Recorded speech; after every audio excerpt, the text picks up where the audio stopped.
So the sermon is titled Our Freedom and Peace Enough. And the title Enough, the enough part comes from the book that we've been studying, Enough by Adam Hamilton. A lot of you are involved in those courses. And enough means enough. And so because we're in chapter 2, so I'm supposed to talk to you somewhat about wisdom and finance. And there are days when I don't think I have either wisdom or finance. But Adam Hamilton comes in his book and he asks us to consider the possibilities of excessive materialism, that we are constantly after something new, something different. We want to acquire, we want to hold on to, we want to accumulate. And so we move forward in trying to collect things, and we use our work and our time and our money for those collections of things. It seems to be an American trait. It seems to be part of the American dream. But part of the American dream ought to be freedom and peace. And we think of that in lots of ways when we think about all the folks that have fought for our freedom and that we like to live in peace. But we give up our individual freedom and we give up our peace when we become slaves to our possessions.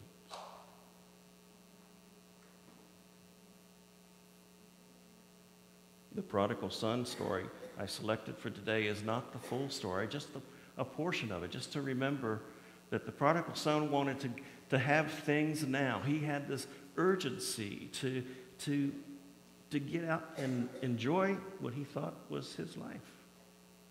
And so he cashed in all of his foundation, all of his wealth, to go spend it. And he did. And he had a good time, I suppose. And then he had nothing. And he had to get back to his roots. He had to come back to a place where he could work, where he could find food, where he could be cared for. And that particular metaphor is, in that story, is to remind us that we need to come back to Christ. We need to come back to God.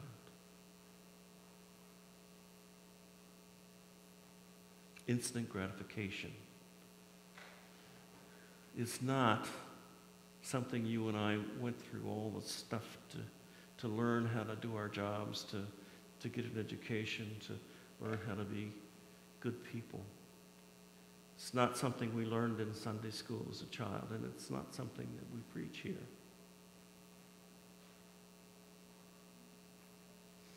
In Matthew 6:24, he says, "No one can serve two masters, for a slave will either hate the one and love the other, or be devoted to the one and despise the other. You cannot serve God and wealth."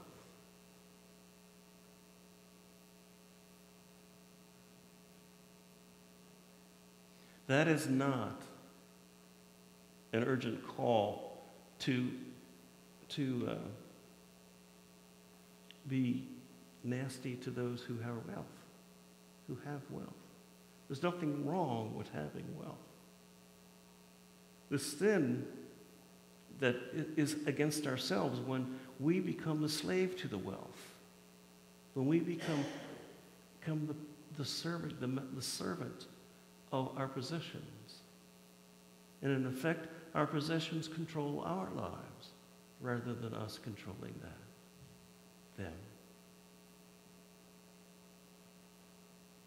There's nothing wrong with having wealth. In fact, John Wesley said, "Earn all you can, give all you can, save all you can."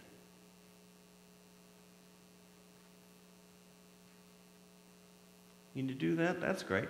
Earn all you can, give all you can, save all you can. That's pretty simple.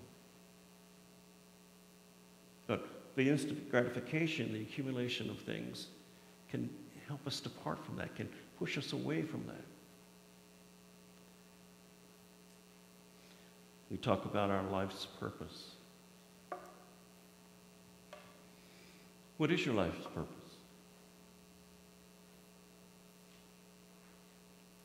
Do you know? I hope you do.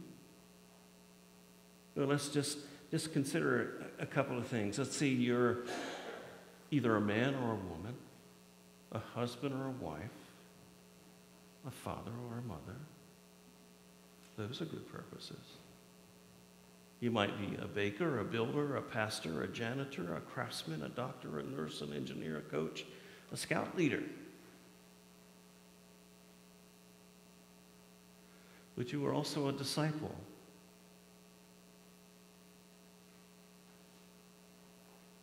Hamilton suggests that we need to set goals for our life's purpose, to develop a plan within our means, and to get rid of the money wasters, the impulse buying and eating out and things like that, to make a budget and stick to it.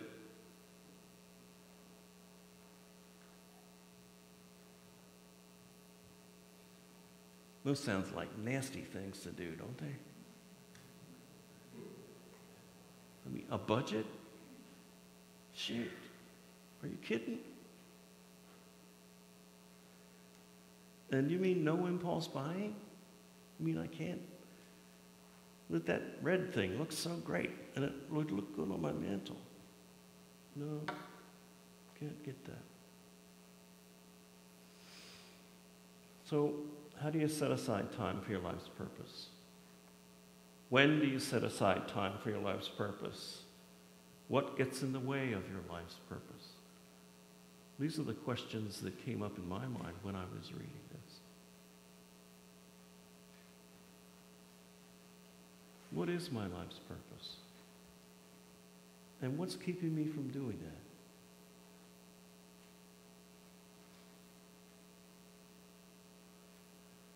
that? Does my life's purpose celebrate or maintain my freedom and give me peace?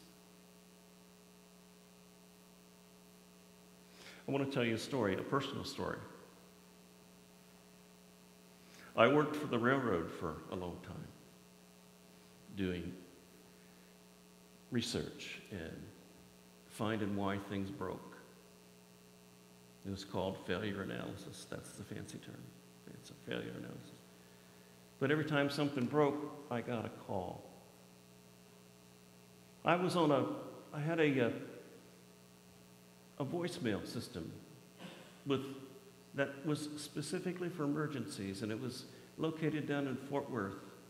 And if you called my number, it would page me. And the pager would go off any time of day, in the middle of the night, which meant I had to get up and respond. And every once in a while, some goofball would send a fax to that number over and over and over and over again. You try to get sleep at 3 o'clock in the morning with that constant buzzing. And turn it off. But that action required that I get up in the middle of the night, go help somebody with what happened to a derailment, help them to figure it out.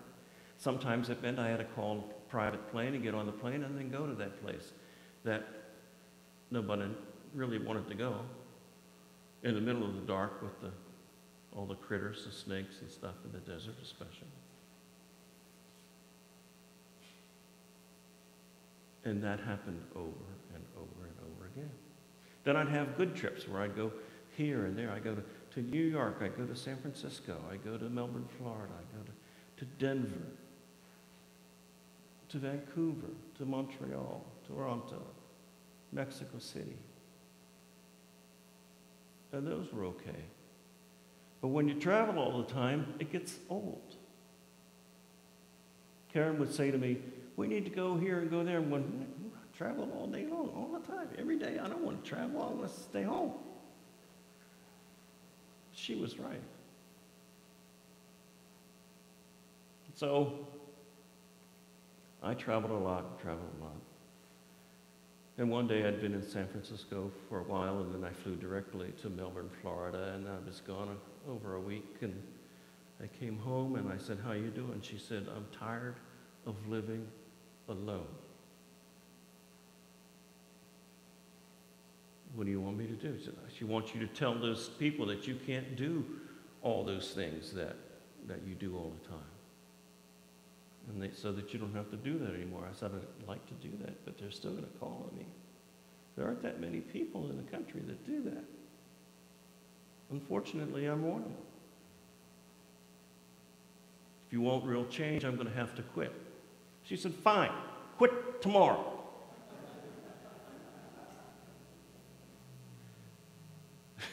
I didn't quit the next day, but boy, I sure gave it some thought. And about a month later, I did resign. But you see, that job, me making the money that I made from that job, which was pretty significant. I mean, I made in a month what I used to make in a year as a pastor. It was a pretty significant job. It was difficult to give that up. And I have to tell you that making that change from serving a job to serving my own family, to serving me, was a difficult transition. I'm talking about tears and the whole thing. To give up that way of life, to give up what you thought was your purpose, and to recognize that that wasn't the purpose at all.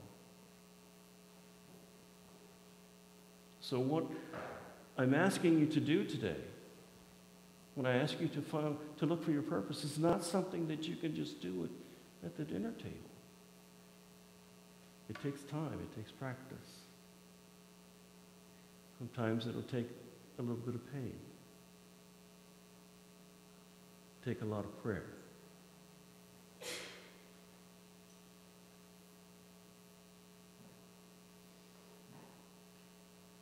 In the call to worship today, you read this verse from Galatians 5. It is for freedom that Christ has set us free. Stand firm then, and do not let yourselves be burdened again by a yoke of slavery. And you can say, well, that means to slavery, to sin and death. I said, yeah, it does, but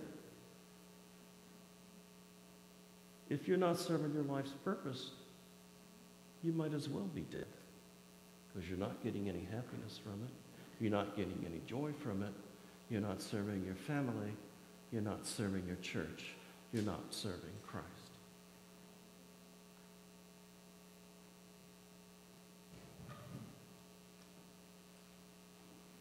Does your life's purpose give you peace?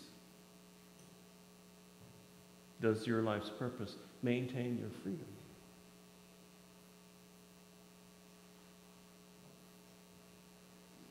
Do you fit this verse in Psalm 127?